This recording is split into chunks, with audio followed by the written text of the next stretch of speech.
नमस्कार दोस्तों, कैसे हैं आप। एक बार फिर वापस आपका इसी क्लासेस में स्वागत है। मैं अभिनंदन करता हूं।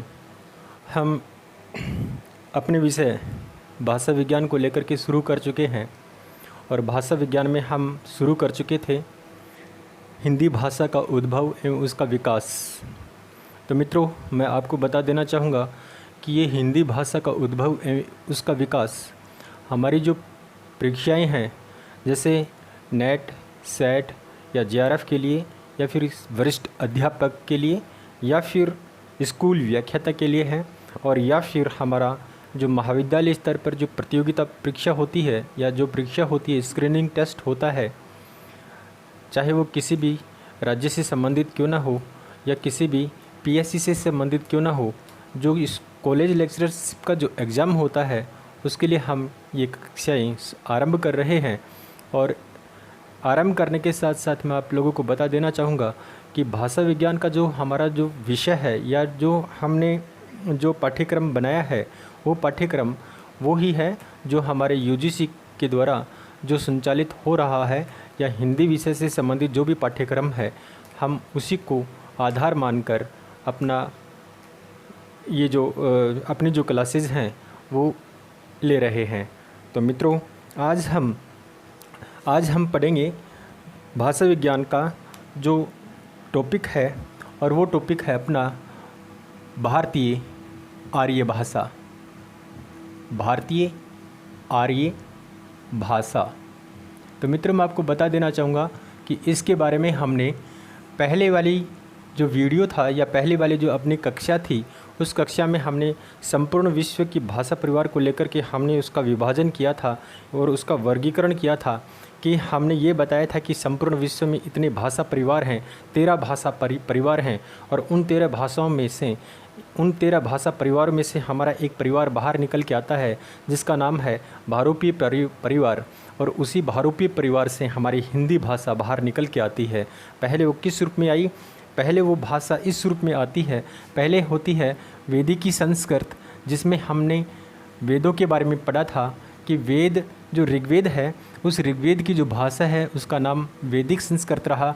उसके बाद में यही भाषा सरल रूप बन करके लौकिक संस्कृत के रूप में आ गई, लौकिक संस्कृत के रूप में आ गई। फिर यही भाषा पाली के रूप में आ गई, जो बिल्कुल इससे भी सरल थी। फिर इससे सरल भाषा हमारे सामने वो प्राकृत के रूप में आ गई, और इससे भी सरल भाषा यही प्राकृत अपभ्रंश के रूप में आ गई, और यही अपभ्रंश हमारे सामने यही अपभ्रंश अवहट के रूप में परिवर्तित हो गई थी, और यही अपभ्रंश का एक रूप हिंदी के रूप में बाहर निकला था। और ये हिंदी का रूप हमारे सामने 7 अपभ्रंश के रूप में था, चाहे वो शोरसनी अपभ्रंश हो, या फिर मागधी अपभ्रंश हो, या फिर अर्धमागधी अपभ्रंश हो, महाराष्ट्री अपभ्रंश हो, ब्राह्मण है, खस है, इत्यादि। ये जो अपभ्रंश हैं, इन्हीं अपभ्रंशों के संयोग से हमारी आज की मानक हिंदी बनती है।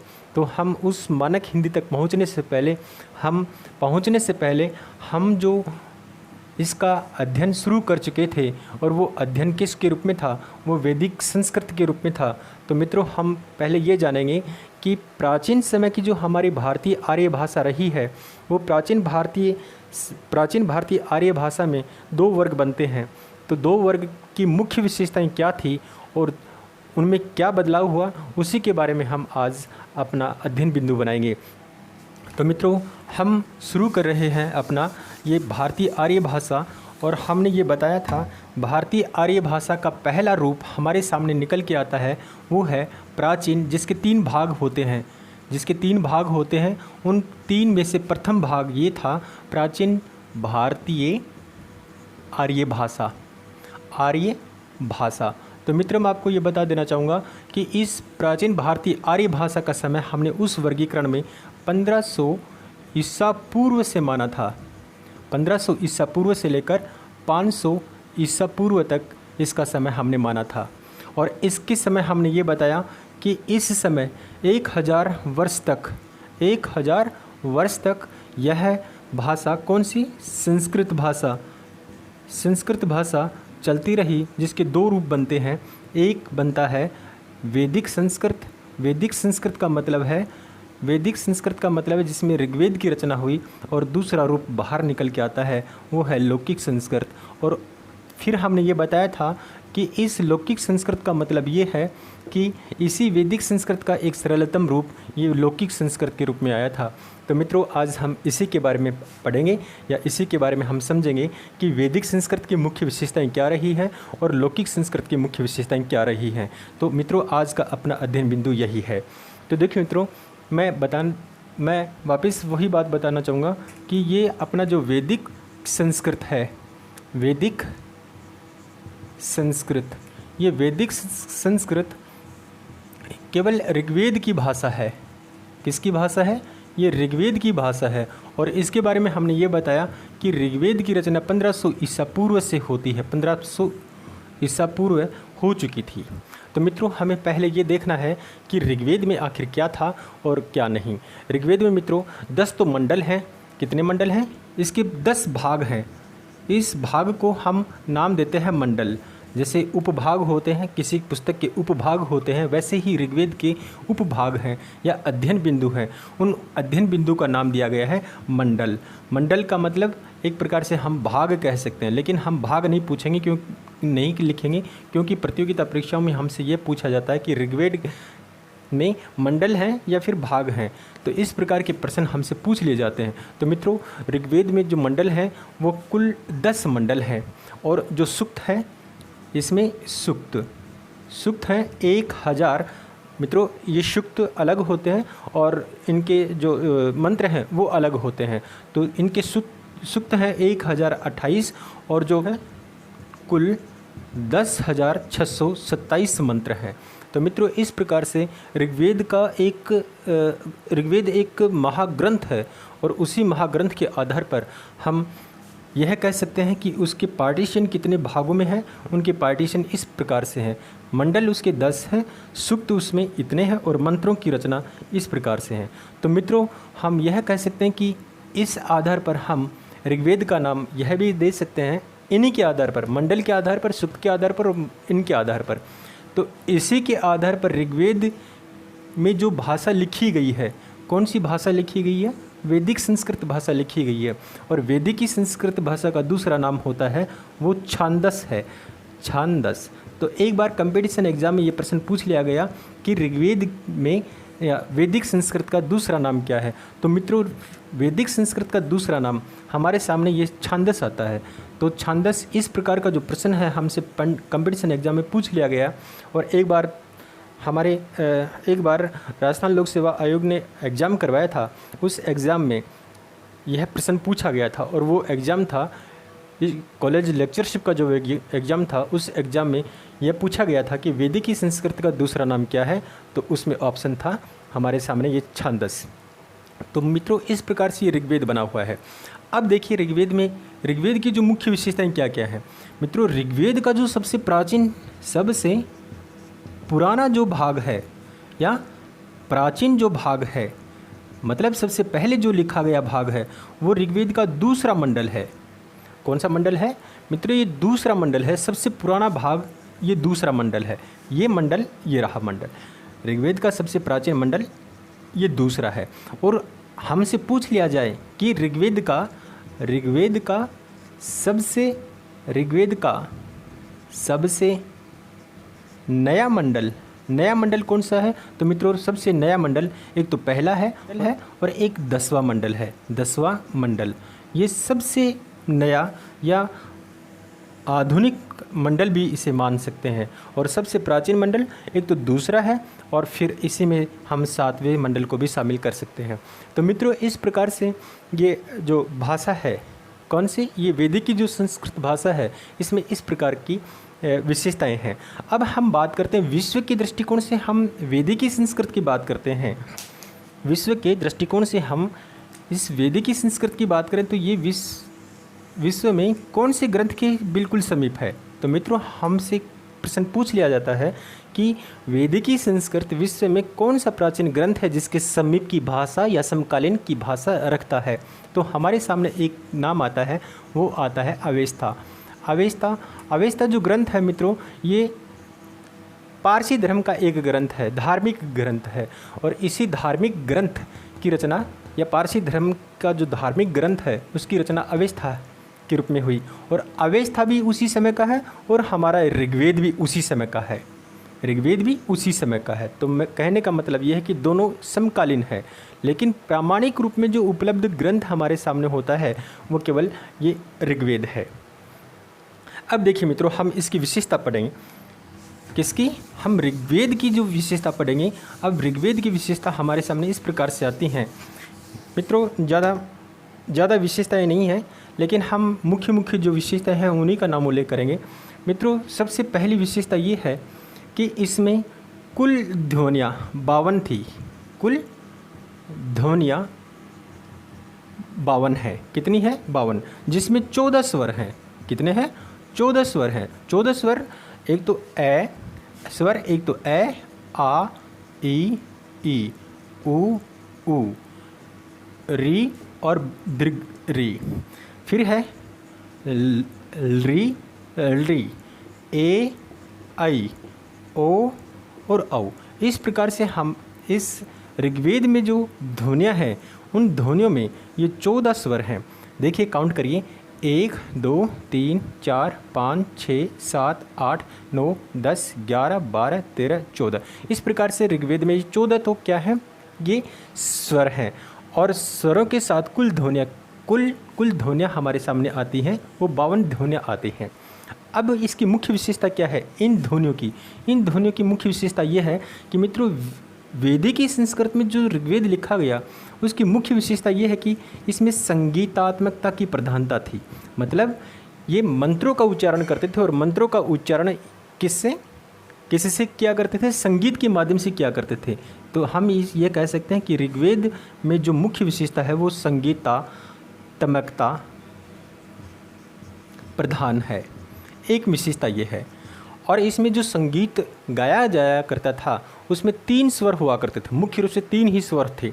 एक है उदात्त, दूसरा अनुदात्त, फिर है स्वरित। एक है उदात्त, अनुदात्त और तीसरा है स्वरित। इस प्रकार से इन ऋग्वेद में 3 स्वरों की मुख्य प्रधानता थी। उदात्त, दूसरा है अनुदात्त और तीसरा है स्वरित। अब मित्रों, अब बात करते हैं इसकी और विशेषताओं की, आज से बिल्कुल हमें अलग दिखाई देती है। देखिए मित्रों, हिंदी में क्या होता है? हिंदी में प्रत्येक शब्दों को अलग अलग लिखा जाता है, लेकिन संस्कृत में जो शब्द हैं वो संयोग करके ही लिखे जाए। विशेषता इसी वैदिक संस्कृत में ऋग्वेद की जो विशेषता है उसको हम यह भी कह सकते हैं कि यह संश्लिष्ट भाषा के रूप में है। क्या? संश्लिष्ट या श्लिष्ट योगात्मक है। योगात्मक भाषा का मतलब ये एक प्रकार से संयोग करके ही लिखी जाया करती थी। क्रिया में ही सारे शब्दों का समावेश हुआ करता था। इस प्रकार से ये वैदिक संस्कृत है, अपनी अलग विशेषता रखता है। अब हम बात करें इसकी ध्वनियाँ की। इसकी जो मुख्य ध्वनियाँ हैं जैसे उपदमानीय है, अलिजीवीय है, खैर इनसे हमें कोई मतलब नहीं, लेकिन हमारे कंपटीशन एग्जाम में मुख्य रूप से यही बात पूछी जाती है कि ऋग्वेद की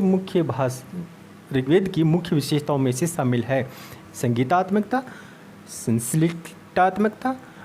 इसमें संगीत कौन कौन से हैं? उदात्त, अनुदात्त और स्वरित। इसमें कुल ध्वनियाँ कितनी है? 52 है। इसमें कुल स्वर कितने हैं? 14 हैं। इसका प्राचीन नाम क्या है? इसका दूसरा नाम क्या है? इसी का दूसरा नाम ये छांदस है।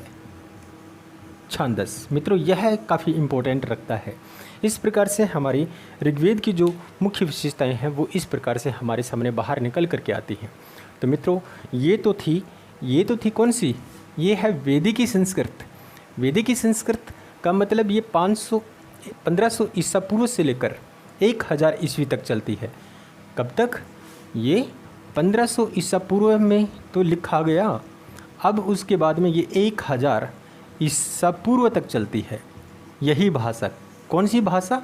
ऋग्वेद में जो भाषा लिखी गई है उस भाषा का नाम क्या है? उस भाषा का नाम वैदिकी संस्कृत है। और इस वैदिकी संस्कृत का वर्चस्व 500 साल तक रहा। तो इसके बाद में इसका सरलतम रूप आ गया। अब इसका सरलतम रूप कैसे आया वो देखिएगा।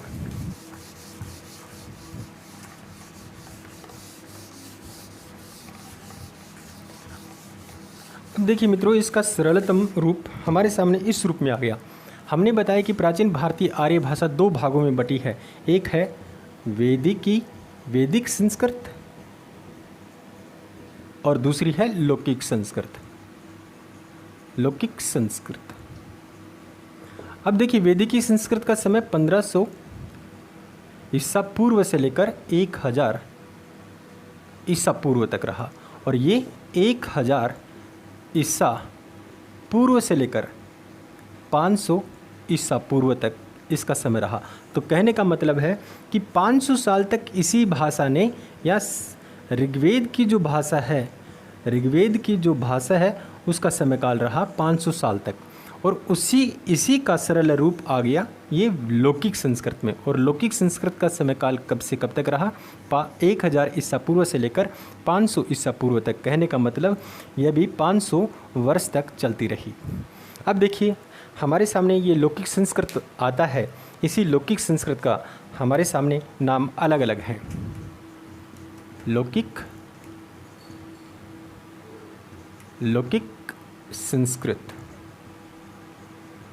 संस्कृत का दूसरा नाम एक क्लासिकल भी है। क्या नाम है? एक क्लासिकल संस्कृत के नाम से भी जानी जाती है। अब देखिए मित्रों, ये फ़र्क हो गया। वैदिकी संस्कृत का नाम क्या था? इसका नाम था छांदस। और लौकिक संस्कृत का नाम क्या हो गया? क्लासिकल। इस प्रकार से हमारे कंपटीशन एग्जाम में पूछ लिया जाता है कि क्लासिकल संस्कृत कौन से काल की है। ये हमसे प्रश्न कई बार पूछ लिया जाता है। तो हमें इस प्रकार का छोटी छोटी बातों का हमें बहुत ध्यान रखना है। हमें इनको नज़रअंदाज नहीं करना।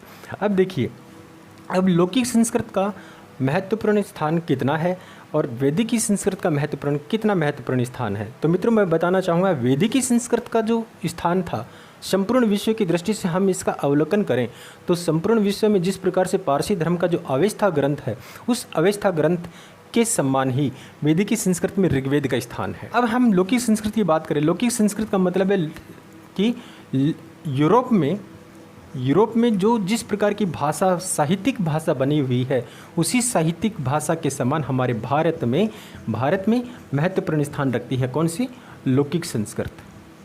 लौकिक संस्कृत उतना ही स्थान रखती है। अब बात करें हम, इसका विकास सबसे ज़्यादा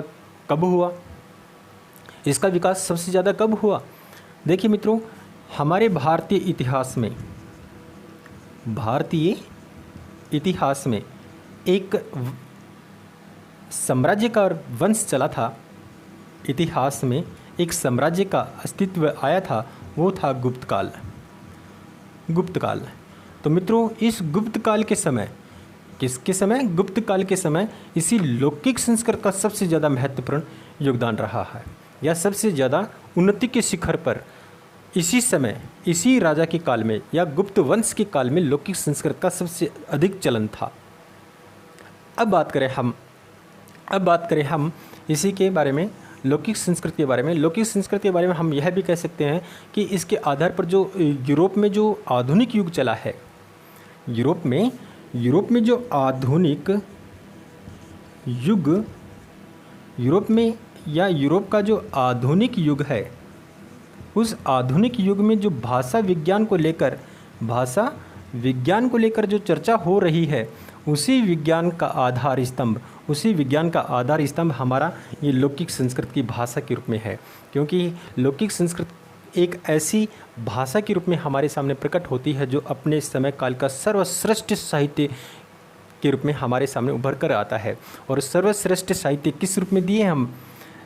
सर्वश्रेष्ठ साहित्य हमारे सामने इस प्रकार से हैं। एक तो रामायण की रचना इसी भाषा में हुई, एक महाभारत की भाषा इसी में है, और दूसरी महत्वपूर्ण बिंदु हम यह कह सकते हैं कि गुप्तकाल में जो सबसे अधिक इसका प्रचार प्रसार हुआ, तो उस समय हमारे देश का एक कवि हुआ करता था जिसका नाम था कालिदास। और कालिदास ने एक नाटक लिखा था, उस नाटक का नाम है अभिज्ञान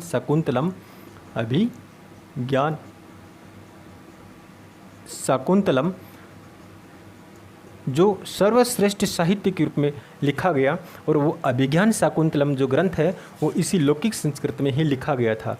तो कहने का मेरा मतलब ये है कि इस प्रकार के साहित्य को देखकर यूरोप में जो भाषा विज्ञान के ऊपर चर्चा होने लगी, तब यूरोप का एक विषय उभर कर हमारे सामने आता है, वो है तुलनात्मक भाषा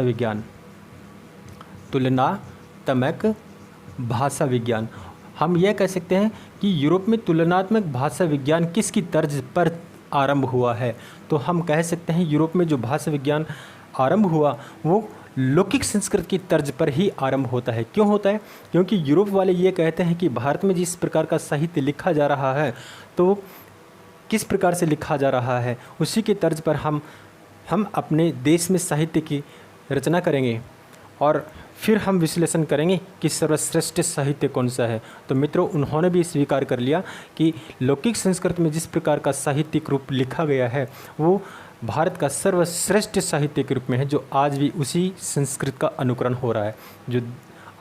जो हम संस्कृत भाषा पढ़ रहे हैं, उसी संस्कृत भाषा का जो रूप है वो रूप इसी लौकिक संस्कृत का है। तो ये लौकिक संस्कृत का रूप क्यों बना हुआ है? तो देखिए मित्रों, सबसे महत्वपूर्ण बात यह है कि इसका महत्वपूर्ण रूप क्यों बना हुआ है, क्योंकि इसका जो साहित्यिक रूप प्रदान करने वाले जो कवि थे उसका नाम था पाणिनि। पाणिनि ने एक ग्रंथ लिखा जिसका नाम था अष्टाध्यायी। तो मित्रों, इस अष्टाध्यायी एक प्रकार से लौकिक संस्कृत का व्याकरण का ग्रंथ है। क्या है? लौकिक संस्कृत का एक व्याकरणिक ग्रंथ है।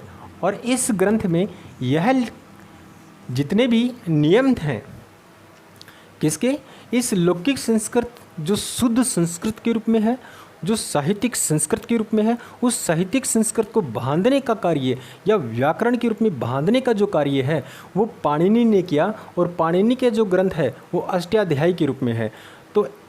तो यह ग्रंथ इसका स्वरूप निर्धारित करती है, इसको नियमों में बांध देती है। किसको नियमों में बांध देती है? लौकिक संस्कृत को नियमों में बांधने का कार्य एक व्याकरण के रूप में ये अष्टाध्यायी ग्रंथ है, जिसकी रचना हम 5वीं ईसा पूर्व से लेकर 7वीं ईसा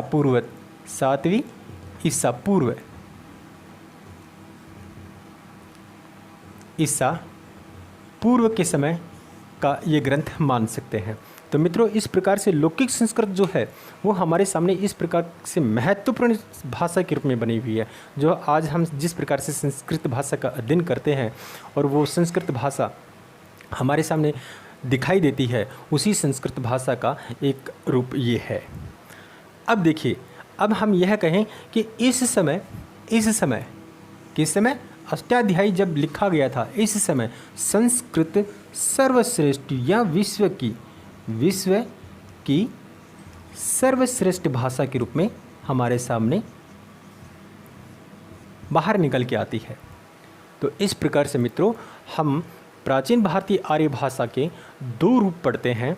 एक तो है वैदिकी संस्कृत, जिसको हम नाम देते हैं छांदस, और दूसरी संस्कृत है लौकिक संस्कृत, जिसका नाम हमारे सामने आता है एक क्लासिकल संस्कृत। और क्लासिकल संस्कृत का मतलब ये है कि इसमें जो व्याकरणिक जो नियम हैं वो निश्चित हो गए थे, और इसी व्याकरण के नियमों के आधार पर आज की जो संस्कृत भाषा चल रही है वो इसी नियम के आधार पर चल रही है। किसके नियम के आधार पर? पाणिनि का अष्टाध्यायी के आधार पर चल रही है। और हमारी जो हिंदी भाषा है और उसका व्याकरण का जो रूप है, उसका व्याकरण का रूप भी कुछ हद तक इसी का अनुकरण करता है। किसका अनुकरण करता है?